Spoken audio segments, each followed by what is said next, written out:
Whether you call these pralines or pecan candy, we're learning you how to make them. This recipe has been in my family for years. It calls for 1 can of pet milk, 1 teaspoon of vanilla extract, 2 tablespoons of butter, a pinch of baking soda, 2 cups of sugar, and 2 cups of pecans. Now sugar and pecans are the 2 main ingredients of this candy and can be found all throughout southeast Louisiana. Every winter in November, the pecans fall right out of the tree onto the ground, ripe for picking. Most praline recipes call for brown sugar, but in this one, I'll show you what we do instead. First, sprinkle a little bit of the 2 cups of sugar, not the whole thing, just enough to brown in the pot and make a caramel color. Once it's smoking and brown to your liking, add the whole can of pet milk.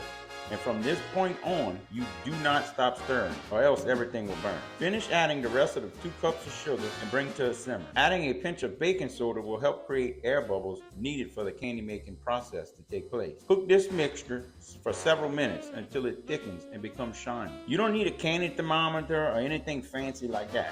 All you need is a little bowl or cup of cold water, and simply drop a little bit of the boiling mixture in to see if it'll form a ball of candy. Don't stop the cooking process until you have achieved this step. Add 2 cups of pecans to the pot, and remember, don't ever stop stirring. Remove from heat after a few minutes and add butter and vanilla. What we do is place the pot on a cooling stone and stir until the candy mixture starts to turn a little bit. You don't want to rush and scoop out portions right away because you'll end up with thin pralines. Now take a serving spoon and portion out your pralines into the desired size you want onto some wax paper. We also apply an old folded sheet underneath to help protect the countertop. This recipe makes about 20 3-inch pralines. After about 20 minutes of cooling, they should peel right off. If you can peel off all 20 without eating one, then you're pretty good. If you like my content, please show me some love. Thanks for watching.